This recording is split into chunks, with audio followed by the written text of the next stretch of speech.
Well, hello, everybody, and welcome to another episode of Jim and Rob Overanalyze Movies.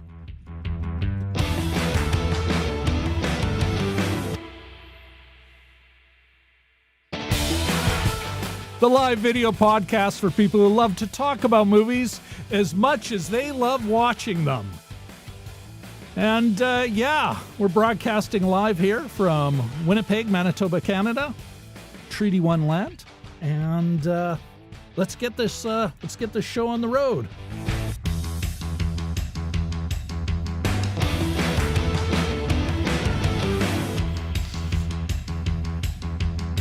Yeah! Alrighty, everybody. Enough of that nonsense. Yes, tonight we are going to be looking at the Norwegian blockbuster, the Norwegian blockbuster war movie, Narvik, inspired by the battles of Narvik in spring and summer of 1940. Here's the log line. April 1940. The eyes of the world are on Narvik, a small town in northern Norway, source of the iron ore needed for Hitler's war machinery. Through 2 months of fierce winter warfare, Hitler is dealt his first defeat. Wow, eh? Anyway, it was written by Christoph Grandal from a story by Liva Bonnevie, Eric Skjoldberg, and Sebastian Vartan. It was directed by Skjoldberg, whose first feature, interestingly enough, was the 1997 Norwegian semi-noir detective flick Insomnia, which was remade 5 years later by Christopher Nolan, no less. It stars Christian Hartjen, Carl Martin Exbo, Christoph Matheson, and Henrik Mestad. Now, let's talk about the social nutrition checklist. Would it get a reframe stamp? No, it would not. Is it union made? It may have been, but I couldn't be 100%. Like a lot of places, Norway is a mixed union, non-union operation. Its production scene, its film production scene, and I did not see the union of the Norwegian Film Workers Union. I didn't see their logo at the end, so gotta say it's no right now. Would it pass the Bechdel test? Yes, it would. Or yes, it did. Would it? It did. I watched it. I saw lots of women named characters talking to each other. Now, is it a class-conscious film? I had a tough time with this. I came down on the side that it isn't, but it was close. And who knows, maybe by the end of this conversation, we'll find that, yeah, it was a class-conscious flick. Anyway, where the heck was I here? Sorry, folks, I'm screwing around on the old interwebs. Okay, back to the flick itself. We can turn that off. Historicity. Let's talk about the historicity. It is, or was, inspired by a real event. The events are built in, like the fictional events are built in the context of this 2-month battle. I would not. How can I put this? I would say none of the characters we meet are based on any people that lived at the time. So. What I've done is 2 items, or 3 things. 3 things I have to say. One, first of all, a link in the description to the Wikipedia article on the battles of Narvik, and it gives you a good kind of starting place if you wanted to dive deeper. But I also have a couple of book recommendations for you. Now, number one, Gwyn Dyer's War. You know what? I think it's just one of the best books to give you an overview of war as a social institution. And this is the latest edition, and you do want the latest edition as more historical research happens. He had updated his take on especially hunter-gatherer cultures and how war fit in their cultures. So yeah, I definitely check it out. The other book I strongly recommend is Christopher Hedges' War is a Force That Gives Us Meaning. And that he wrote after he stopped being a war correspondent, or as he said, he became kind of a war junkie as he went from conflict zone to conflict zone as an American reporter. And he kind of looks at it from that lens, how it affects the individual. It's a kind of bummer of a book, but still worth a read on how war can warp the psyche of even non-combatants, while still drawing meaning to their lives from it. Anyway, so strongly recommend, again, Chris Hedges, War is a Force That Gives Us Meaning, and Gwyn Dyer's War, latest edition. Okay. With that out of the way, you know what I think it is? I think it's time to introduce that man, the myth, the legend, my comrade in the internet streaming wars, Mr. Jim Chaboyko. How are you doing, my friend? Good.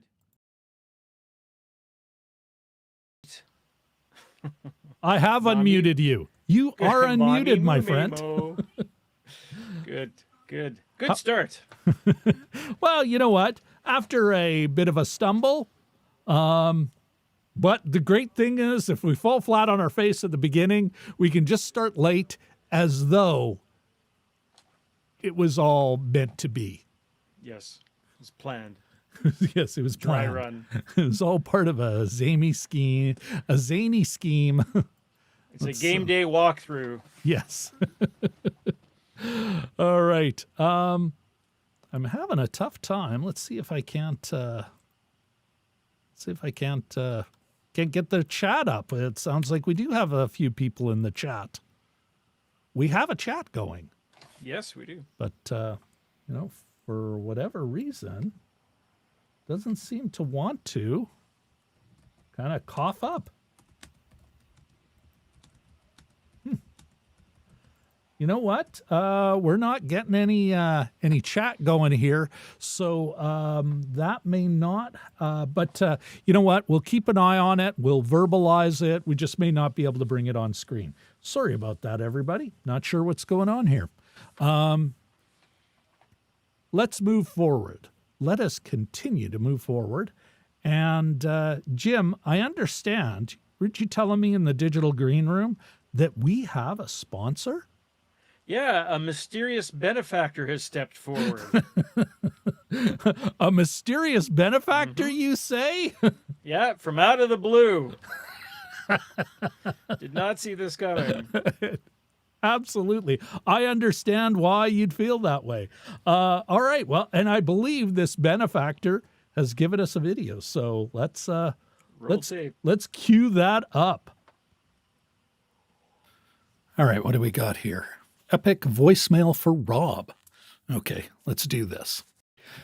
In a world of time-wasting calls from annoying ding-dongs, Rob knows there's one call that stands out from the rest.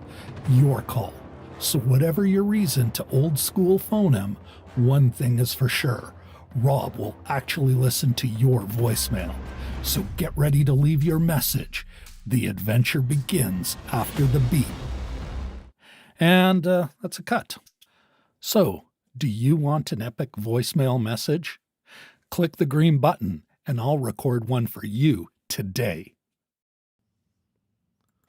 Wow, Jim, that was amazing. That was dynamic. Epic, even. Who is the force behind such sponsorship?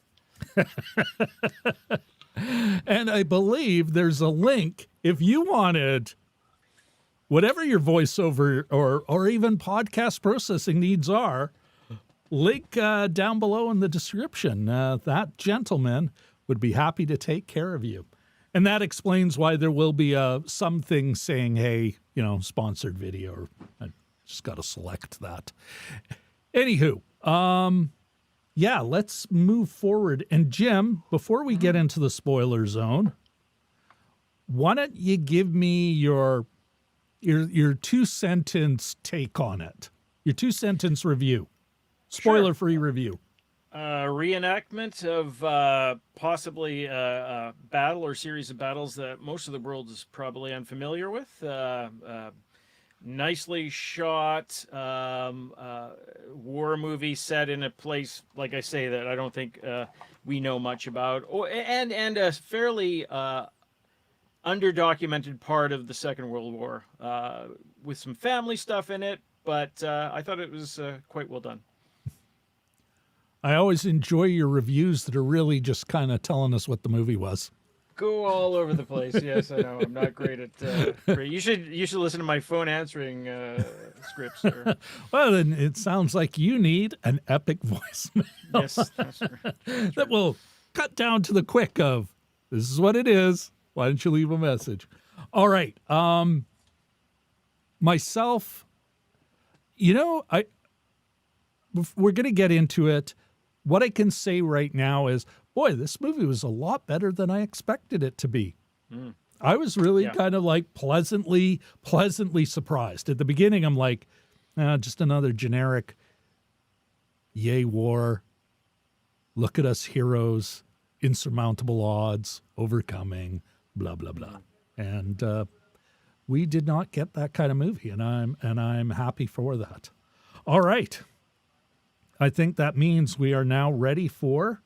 Here, let me see if I can't cue everything up here. The spoiler zone. Oh, my. That's right, Jim. We got all the gizmos going on right now. Breathe a sigh of relief that we're not going to give anything up. All right. Let me ask you this. And I'm going to jump around, kind of break the mold of our standard craft story meaning. And I'm going to cut right down to meaning right off the bat, Jim. And I want to ask you, what do you think what do you think Spielberg wants us to take away from this film? I think there's a couple things going on here. Is that we don't often see war movies, say, from the Polish side of things, or a lot of these countries that were sort of trapped in the middle, in between two superpowers, in this case, Germany and England, superpowers at the time, and that it's a tricky path to go on for these countries that are, especially in the form of the lead actress. How do you save your family? How do you save your country if you're given the choice? Which way do you take? Is there a way to be completely clean? Emerge unscathed, basically. It's just the trickiness of being in between two different powers, I think, is kind of the focus of this. Okay, so again, I'll repeat the question because I'm looking for something more. Like, does he just want us to think that, well, boy, being in the middle of a rock on a hard place is hard? Is that it? Is that all he wants us to take away? No, I think there's something about compromise here. What do you do when you're faced with a compromise? It's specific, of course, to Norway, what they were. And I did a quick look online on Twitter just to see, and the opinions were all over the place. But I think it's hard not to be compromised in a situation like this. Which way do you go with it? And you can see like she's forced to make some pretty hard decisions. Yeah. Do you? You know what? Do you think she was compromised? Well, Like, she was. and I'm assuming that that's like you have that when we think of someone who's compromised, we think of them that's a negative connotation. Yes, yeah. But maybe okay, all right. So that's where. All right, is she compromised? Has she been compromised? Well, that's actually an interesting point, because as we see it from her point of view, she does assist the Germans with translation. I think she's a bigger help to the English, where she actively hides the two people that are trapped there.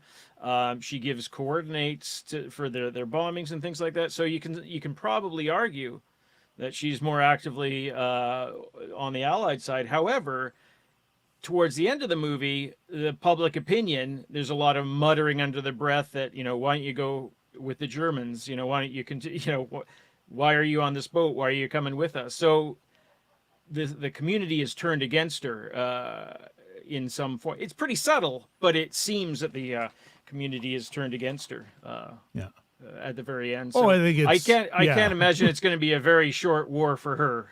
Like I don't predict happiness ultimately for these folks, but yeah. Well, as they become refugees you know what? I would say they're a little more just by choosing, like there's a director and a writer. The filmmakers chose to center this war movie in her experience. Mm-hmm. And that she is, and I think they're incredibly sympathetic to her.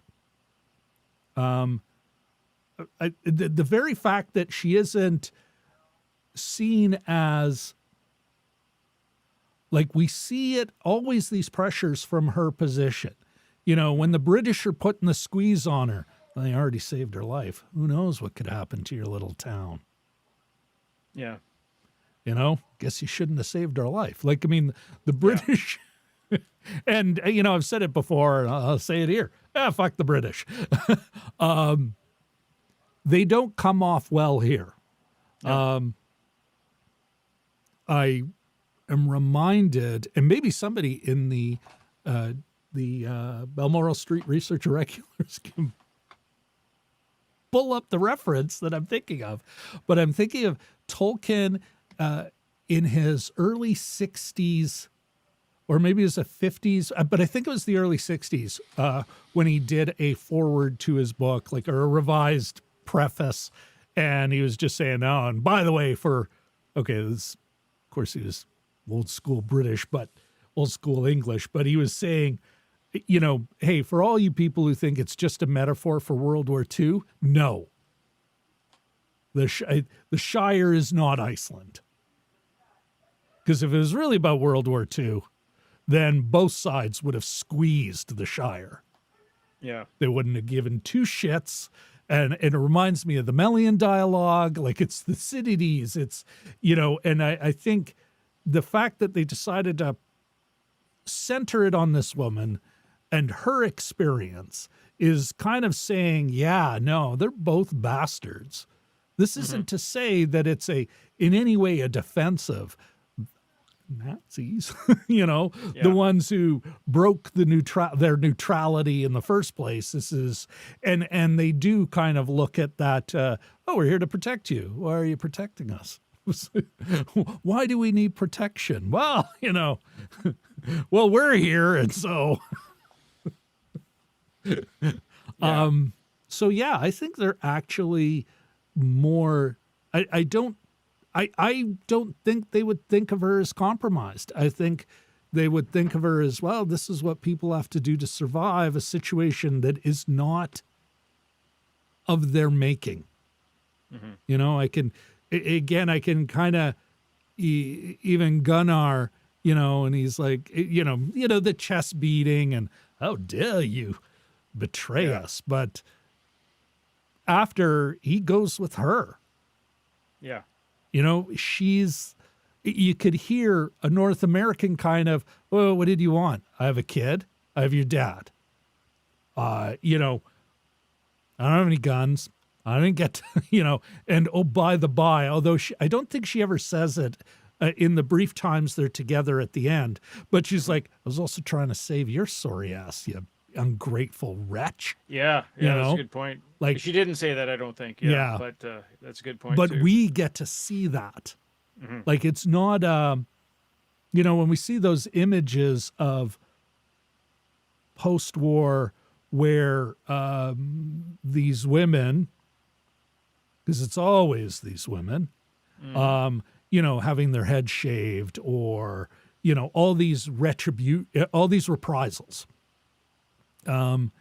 And I think this movie is, to a certain degree, a bit of a note on that, saying, well, really? Can you judge? You know? Yeah. Yeah. Because One of even, the oh, sorry, yeah. I was just gonna say, one of the Twitter comments says, "Oh, great! This ends with the traitor and the deserter escaping everything on a boat." I thought it's not that, you know. I don't think it's that clear cut. Yeah. You know, Yeah. it's a little bit of a simple bad faith argument, but Yeah. Well, and I think it was one of the reasons I was like, oh, this has got a little more thematic heft yeah. to it. Would you call this? Because I got to admit, like I, it's a bit of a split, but I kind of go any movie based on war or within a war setting. I think it's either anti-war or it's pro-war. That might be overly simplistic, but let me ask you the question. Is this, Sure. and that goes for the chat too, is this an anti-war or a pro-war movie? I would say it's anti-war. That's good. I hadn't thought of that, but first blush, I would say this is anti-war. It's not seen as something that you know, Gunnar does a lot of great. He's the competent male in this, right? The competent Norwegian soldier, and he's not relishing the adventure that he's had. He does a lot of stuff, and he sort of says, "Oh, let's go around the back and let's figure out this little mission we're on." But he's not bathed in glory by it. He's just like, okay, I'm gonna put on my civvies and Yeah. go meet my wife at the I've boat. done my part. Kind of, yeah. You know? Yeah. This war can't last more than 6 months longer, I Yeah, don't think. But yeah, they're in for a very long time here, Yeah. unfortunately, being 1940. But And notwithstanding yeah. the defeat, you know, they didn't actually get rid of the Germans. Nope. The British and French bailed on them. Although, yeah, you know, it's not to defend, they come to the defense of the British. Everything I read about it seems like this battle was a bit of a shit show. Like all the things at the beginning, everyone has these grand plans, and in the end, it's all a big mess. You know, the Germans figure, this will be easy. And then the French, the Poles, the English yes, Poles, yeah. made it a shitload harder. Again, the little town in the middle. Well, you know, war has casualties, to quote one of the actual, I think, villains of the piece, that major. Yeah, it in some ways, and again, I think that's what's interesting about them, like Gunnar being what would otherwise be the classic movie hero. Yeah. We barely see him. We see him at the beginning, little in the middle, and at the end. But it's not his story, I don't think. Yeah, depending on the source, she's sometimes given first billing. Yeah. Who played Ingrid there? But yeah, you're right about it being at the start. If you've watched The World at War, series, the 40-parter narrated by Laurence Olivier.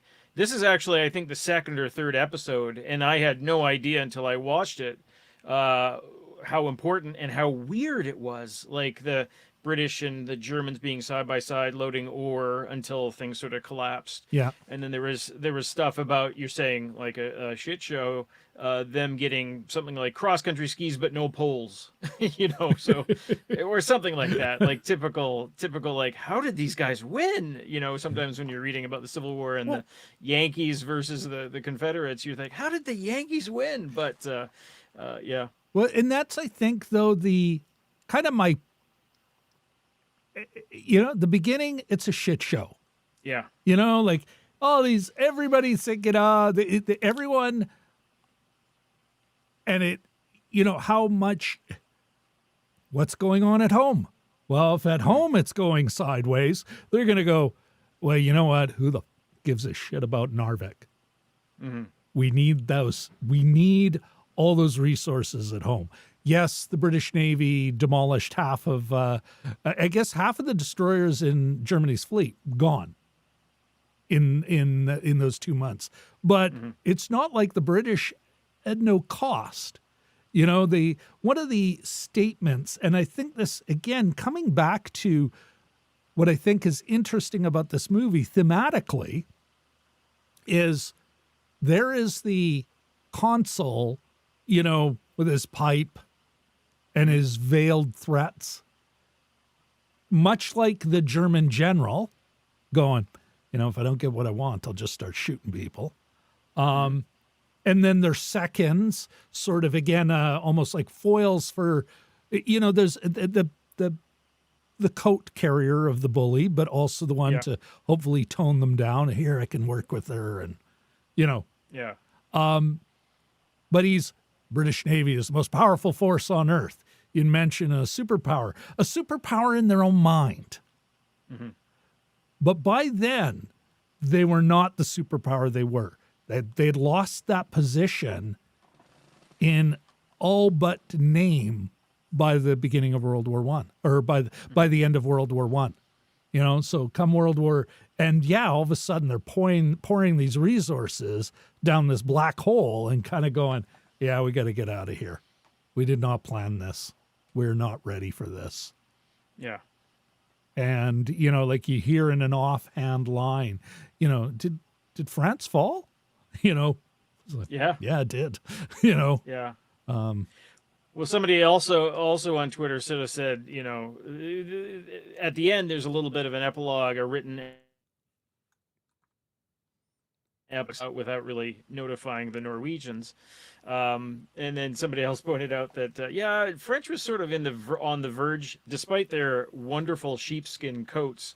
They're on the verge. They were on the verge of collapse at the time, so they needed every person that they couldn't afford to spread themselves out to the Arctic Circle, basically. So and I think that's one of the kind of interesting points about choosing this. Like, what I thought was a kind of nationalist, like, I was prepared even after the first 5 or 10 minutes. And there's a moment where I'm like, oh, this is not the movie. But at the beginning, I'm like, this is going to be some nationalist nonsense. This is where the plucky Norwegians faced these horrible odds, triumphed against all odds. And that's not what we're hearing here. You got a commander who looks like a coward at the beginning saying, yeah, you know what? Here you go. We're not here to blow up this town.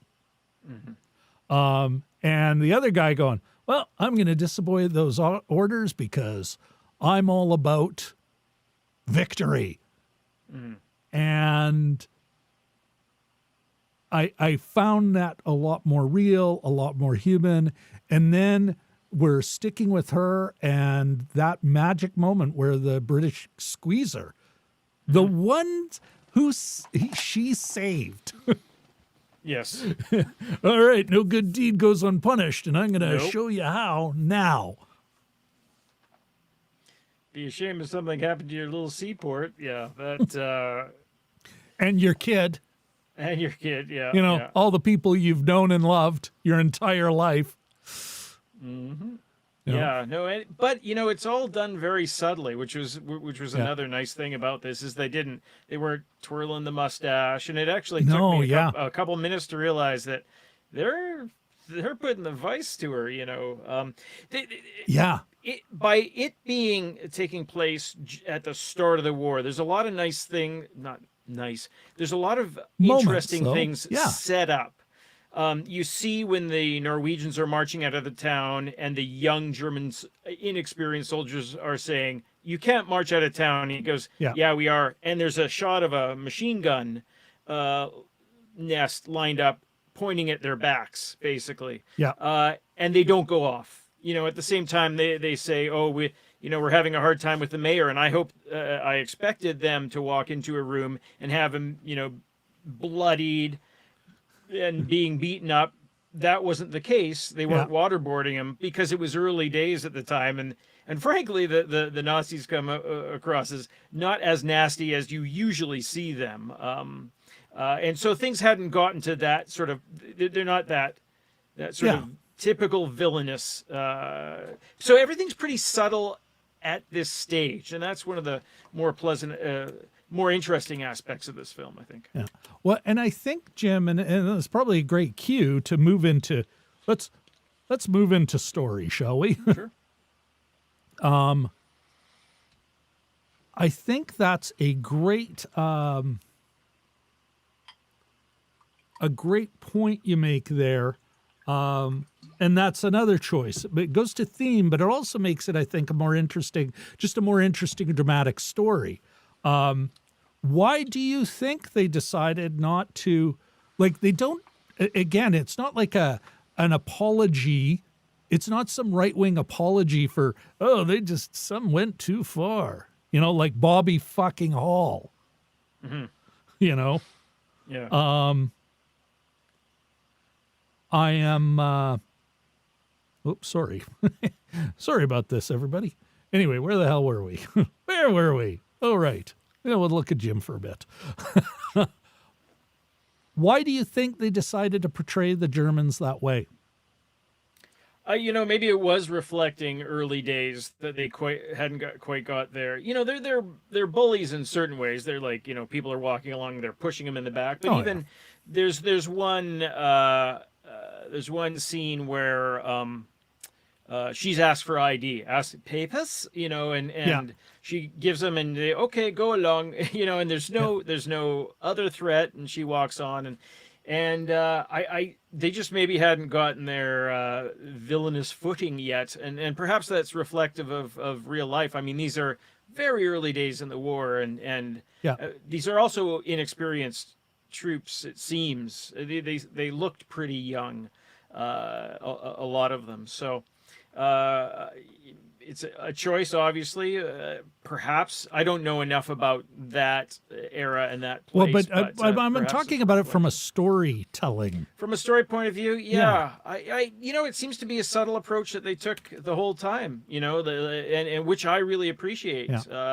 There's not a lot of, I mean, there's sadness, and there is a sort of weeping and gnashing of teeth later on, but it's not throughout the whole thing, right? They lose the father character, and even that's like Gunnar's father gets killed by an English bomb.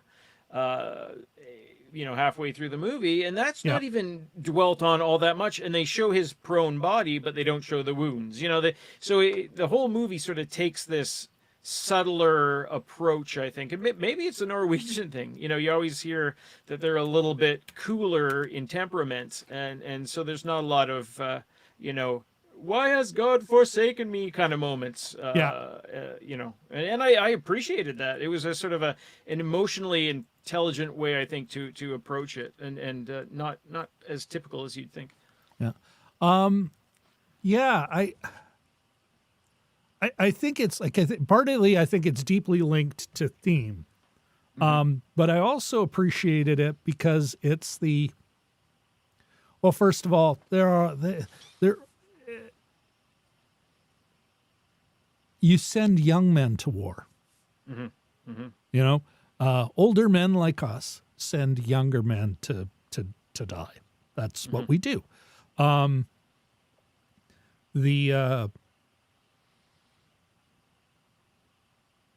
a story perspective, if we're not, it's like their villains aren't overly simplistic. And I'm not saying you can't have a great, simple villain. But if you're trying to ground your story into something a bit more real, I guess, to try and give a more realistic, naturalistic vibe, then your villains have to feel that way. And I did, there's a moment when the consul, and I can't remember the character's name, but the consul is basically, how did he put it? He's like, listen, we need, talk about the mayor. And it's like, we need him to keep the town running.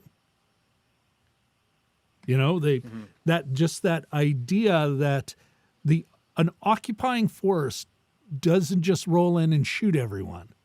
Yeah. Especially if they can get cooperation, because I vaguely remember some statistic, want to say, the Romans at their height in Roman Britain were less than 5% of the population. The Britons themselves were it wasn't like it was just an overwhelming force. Much like the Normans, the Norman French, when they also, beat the crap out of the Britons. I guess the Anglo-Saxons at the time. Anyway, what else do you think makes the story work? Or actually, was there any parts for you in the storytelling that didn't work for you, that kind of took you out of it? Not particularly. I have to say, at first I had your sort of not misgivings, but that trepidation when you're initially watching it. Yeah. And they're introducing the members of this one family, and I thought, oh, is this going to be some gummy family kind of drama? And the family does. It's the center part of the movie, how they all react differently to the war, but it becomes better than that. It becomes better than just and I thought the first 5 or 10 minutes, I thought, boy, this feels like a Canadian war movie in a way, like that, just sort of color by numbers, well, I was thinking about Paul Gross. The precious, what's that? I was thinking about Passchendaele. Yeah. That mediocrity,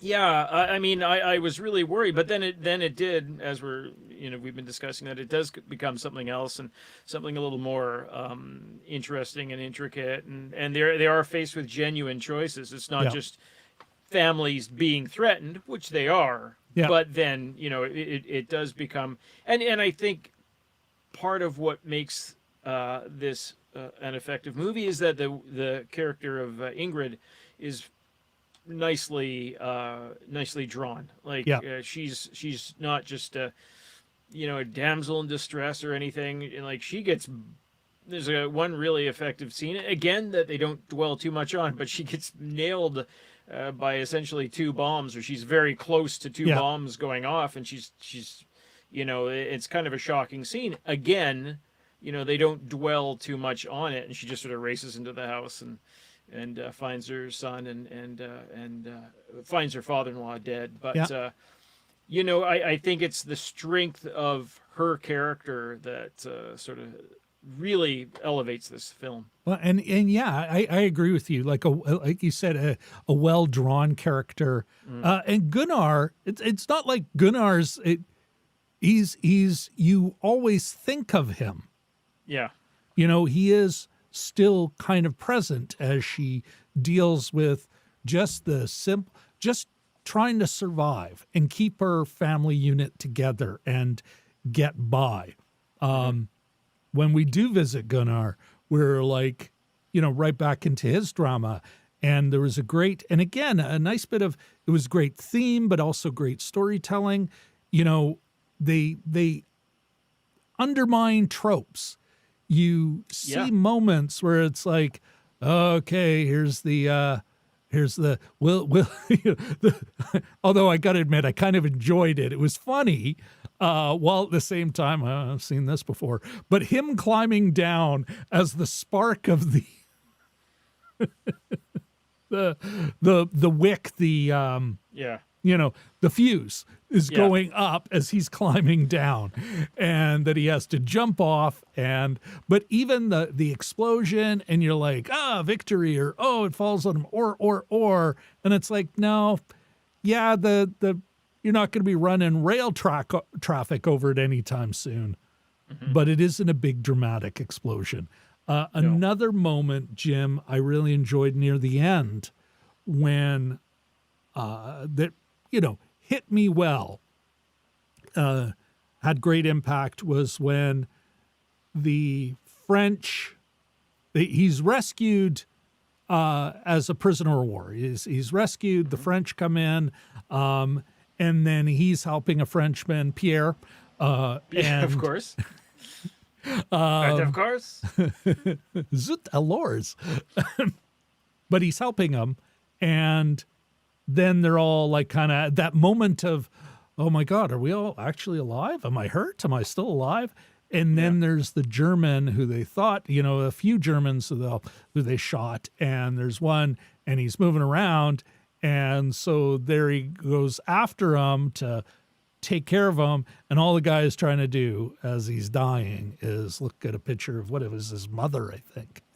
Yeah, a couple family members it looked like, And it was like, and then the kid dies, and doesn't even get to look at his loved ones, and how that affected Gunnar. Yeah. And us, the audience, which I think is, again, kind of coming back to that point where they are not glorifying war here.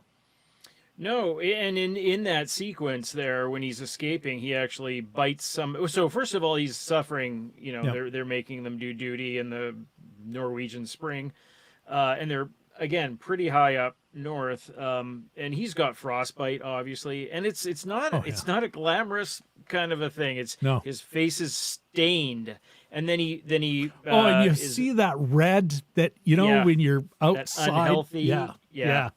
And it's that, like, did I F myself up? He bites a German when he's wrestling with him, and he's got the blood on his face, and they keep the red stain of the frostbite and the blood from the biting and it on looks his face, like that whole the sequence. Joker, yeah. Yeah, and it's kind of subtly nightmarish, but that's that thing that they're not glorifying. His hair's not streaming in the sun or anything like that. And it's not the dirt and a bit of a wound or something. Yeah. Not the sort of John Wayne-y kind of like crawled through the dirt or whatever, but he looks like shit, and so that's another thing where it doesn't, where I would say it's not glamorizing it that much either. I mean, they sort of go on a mission and then they, heroically save the day. But, there's three, I could probably watch them on the loop. They crawl up behind a couple of machine gun nests and take the guys out by shooting them in the back, which is always a fun thing when you're watching bad guys get dispatched that way. But that happens actually, comedy rule of three in that in the movie. And that rather dark. But that's what I mean is that Gunnar isn't coming, well, that's war. He like literally walks away from that language when that major is like, well, we got to keep fighting, and that guy died for freedom, for a free Norway. And it's like, and there's a few of them is like, did he? I think he just died. Yeah. And dying sucks. I see Katie Fowler in the chats talking about, so they portrayed winter right, unlike a certain George Clooney flick. Yes, they did. Yeah, it felt like winter, but, Norway, they might have some experience with that. Yeah, yeah. No, it's Um, and that's that's another nice thing about movies that they do. I mean, they're Norwegian, so they obviously handle the cold well, which, as we've discussed before in other movies, yeah, that's a common thing to get wrong. But the cold, even the snow, and I was thinking, boy, you get one shot to shoot some of these. They're walking through fresh snow. You can't do that a bunch of times, or you have to build the snow up again. I guess there's a yeah. way to do that, but yeah, they do this. They do the cold well, and even there's a couple scenes where Ingrid comes in from outside, and her hair's all messy, and her cheeks are sort of rosy. And I thought that's exactly what it looks like when my wife gets home from work, and having walked home, and Yeah. so they do that really well. So kudos to the Was there anything cold else? Because continuity. I think that's really kind of speaks to the craft of the piece, Yeah. Jim. Um, You know, go- I do have something that I did want to point out is that I think this movie really uses the landscape to a amazing effect, and it's not just showing it off because it's pretty. I mean, Norway's gorgeous. I've sort of planned to go there for years, but the landscape is obviously like jaw dropping, looks great on camera, but they actually use it, and in that whole bridge yeah, sequence it's a wintry sunny day, and so you have the snow, you have the black of the bridge, the white of the snow, and the blue of the sky, and they use this to great effect. And then there's one shot where a couple of guys are escaping, and in the background you've been watching these two other guys set up a machine gun nest, two Norwegians, and they get blown up, and yeah, they roll down the hillside, and there's a couple not quite 360 shots,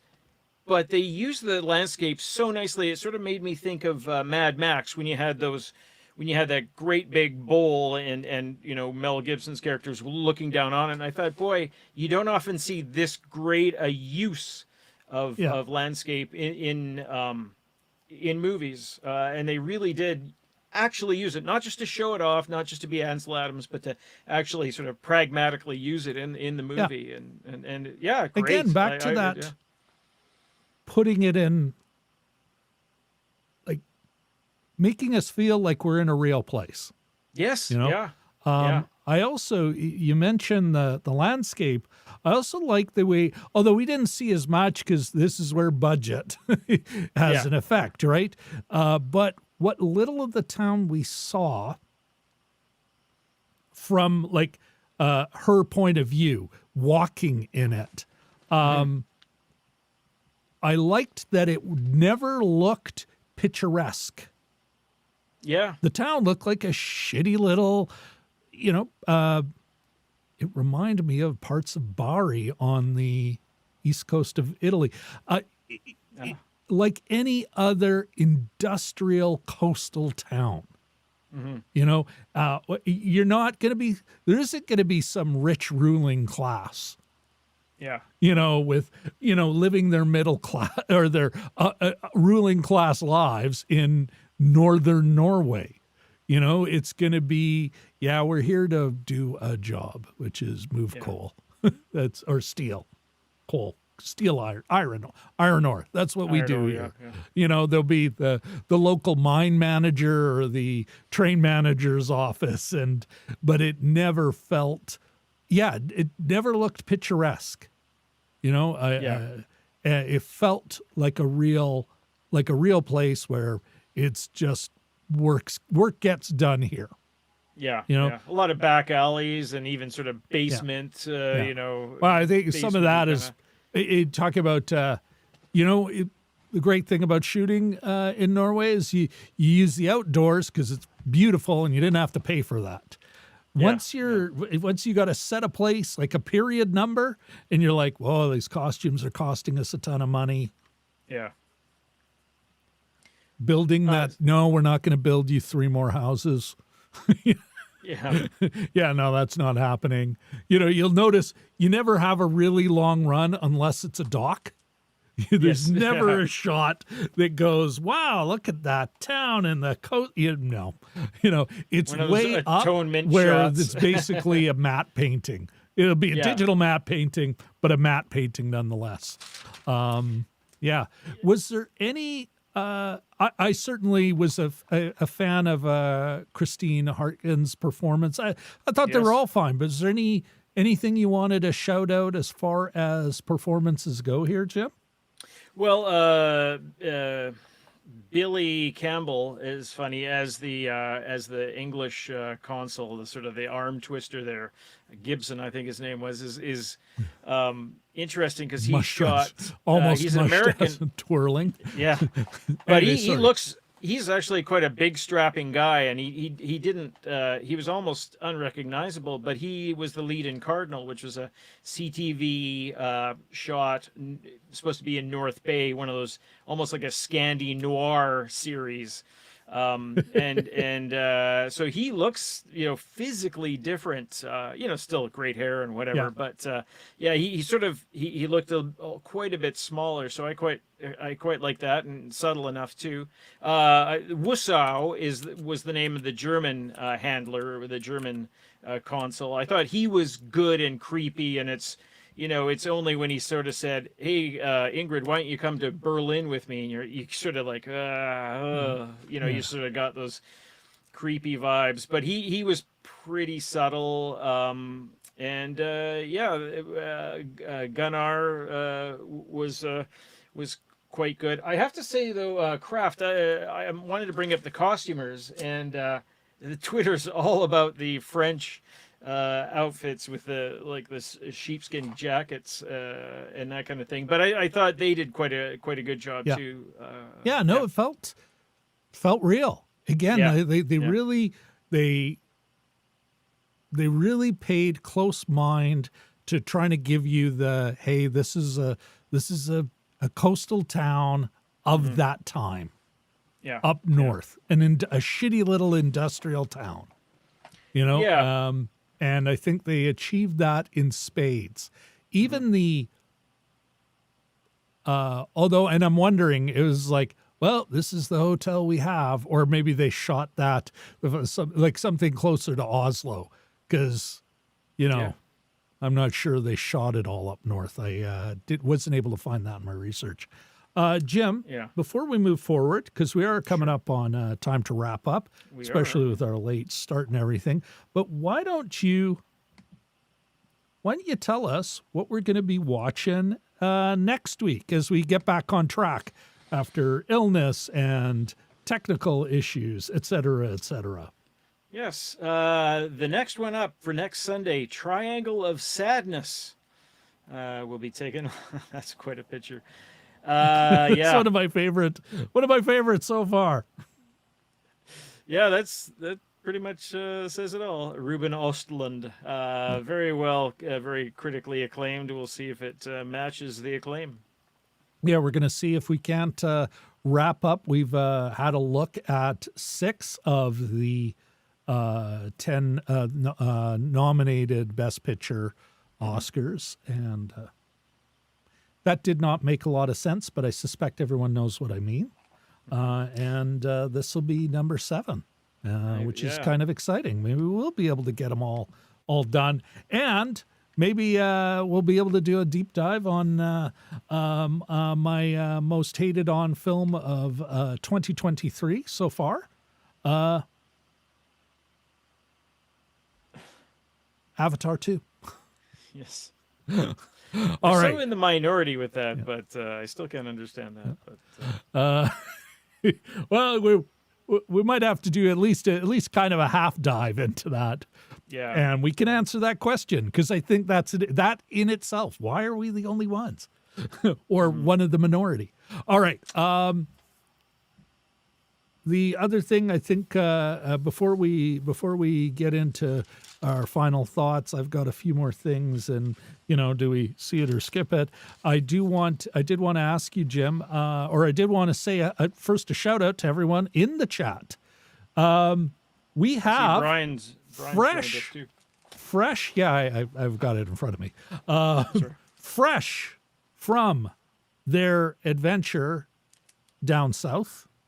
And the first Jim and Rob Overanalyze Movies live chat meetup in Las Vegas. We've got Richard L. and Katie Fowler. Hey, you know what? Hey. Is there a sound effect for that?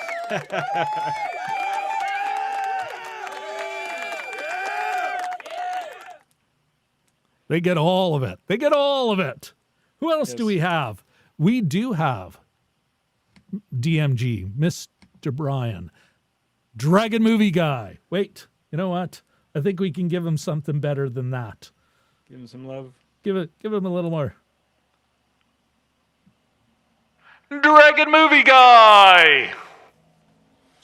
That's right. Whoa! Sound effect and applause. Actually, you know what? Let's give him an air horn. All right, great to see you guys. Who else? Yeah, really cool. I was our chat actually had dinner together in Las Vegas recently, and it was great seeing that on social media. And very cool. Glad, and it sounds like everyone had a good time. Or you know what? Maybe I'll see someone later, and they'll be, "Why did you send me that?" YouTube bringing people together physically. That's yeah. There we go. You know, way to break the mold. All right, Jim. Mm-hmm. Yeah, let me ask you this: is this before we get into final thoughts? Narvik, see it or skip it? See it. I agree 100%. Not your standard war movie. Well worth watching. Yeah.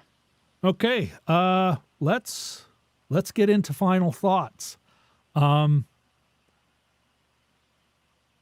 got a question for you, Jim. Sure. Yes, there's the creepy moment with the consul saying, "Come back to Berlin with me." We pretty much destroyed your ability to live here. And we've never followed through on any of the promises, the implied promises we've made. You know, Gunnar was just getting ground, and you know, so he never did anything he promised, like all these weasels, right? Yeah. I wanted to ask if you thought it was a good choice that they did not, that there was no, the sexual violence was implied, not shown. Mm-hmm. Or what did you think of that choice? Yeah. I mean, yeah, that's interesting. I mean, I don't know how much of that went on there. You have to assume, you know, it Yeah, being war, that there's a hot that, take. Yeah, that Did any of that happen? yeah, but Guaranteed. Yeah, you know, and in fact, when she first meets back up with Gunnar, he says, "Have you been with a German?" You know, that's his almost his first go-to. Yeah. Which is kind of stunning. But Well, and I think that's a thematic choice. Yes. You know? Yeah. Yeah, I mean, whenever they avoid anything, I always think, I kind of wonder if they think it would complicate things. Gunnar doesn't have a mother. There's no mom, it's just his dad. And I always think when there's no mother, they just didn't want to have another character in there. You know what I mean? Like it's they sort do, of it's animation, you know. often, yes. Often Yeah. they're like, Yeah. well, if it's an orphan, we save some money. Yeah, God forbid we give another woman a role, but you know, it may just be the fact that they wanted to focus on this one aspect of it. But that's a good question. Yeah, I hadn't really thought about that, but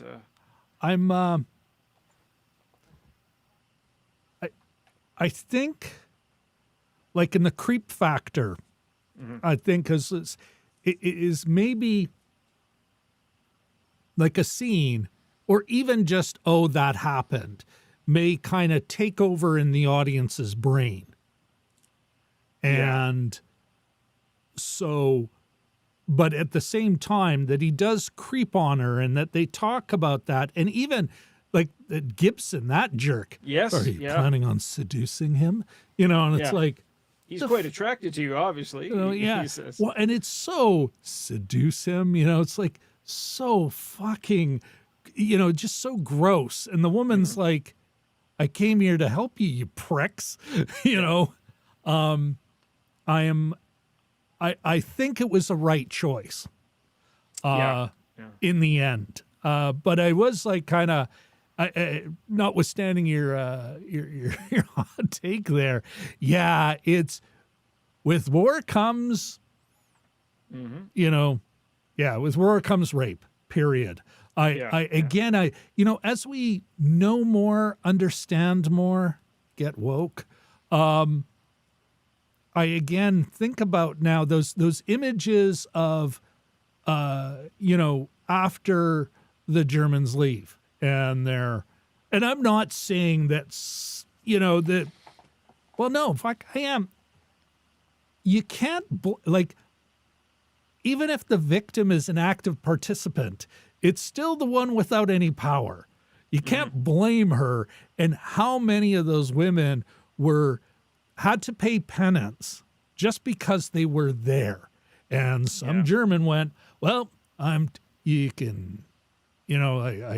have all of the leverages, and so, that they kind of imply it, without going there is probably a good call, but it's like it comes with war. And since they centered it on her, I'm kind of surprised we didn't see at least maybe one more overt incident, or maybe it's something that happened to a friend or something, because if we're gonna, if it's such a naturalistic take on it, as best as they're trying a realistic take, it had to have been part of her thinking. It's like, oh, one of these creeps are gonna, it's got to be the added fear. Yeah, I mean, now that you mention it, the three of the male characters talk about it. About that kind of thing. That's a good point. Always when you're talking about antagonists, I think it's a balancing act. Sometimes the antagonists completely take over the movie, and sometimes they don't. So maybe that's just they already had a lot to deal with, perhaps. And also it becomes heavy, right? In the audience's mind, it could be like, not that they don't want to deal with it, but they're like, this is only the one awful, but it's all awful. It's fucking war, So it could be very much for the filmmakers. It's like, we're trying to show her as a whole person, not a victim of. That's a good point too. So if we do that, then that's all the audience is going to think about her as. And we want her to be more and more complex, Yeah. All right, Jim, do you have anything that was pretty much it for me? Do you have anything else you wanted to add before we wrap it up here? Yeah, I'm just looking at my notes here. You always have great notes. Yeah, I think we covered most of it. Nice, solid effort from Norway. I found it was quite interesting. That other one that we did a few years ago, a couple of years ago, The 12th Man. Was Norwegian or was that Swedish? It was Norwegian, and interestingly enough, Liva Bonnevie, it's the only pronunciation I was able to find where I'm like, oh, really? That's a Norwegian name, because I thought it looked French, except the Live. Anyway, she produced, she was one of the producers of The 12th Man. Oh, yes. Okay. Yeah. Yeah, she's and now she's some muckety muck at Nordisk Film or something. Like, she's big deal in the film production in Norway. So this is the second Norwegian war movie that we've seen now. So that's and actually the fourth Norwegian film. Yes, yeah. Norway. It's almost as many as we've done of Indian films. Yes, yeah. 30 million. 1.4 billion. That totally makes sense. Yes, it does. All right. With that, then, do want to say thank you, Katie and Richard and DMG Brian, for coming. Katie Fowler in the chat's going, the wave, but let's not forget the quake. Yes, yes. That crappy father was saving lives all over the place. Anyway, everybody, thank you all so much. Gonna say, you know what? If you go here, YouTube will have something for you to watch. Of course, there'll be like playlist, all our movies. Actually, I'm gonna put our Oscar movies there, ones we've looked at, and then of course right down below, please subscribe. I think that's about it. Good night, Jim. Good night, all.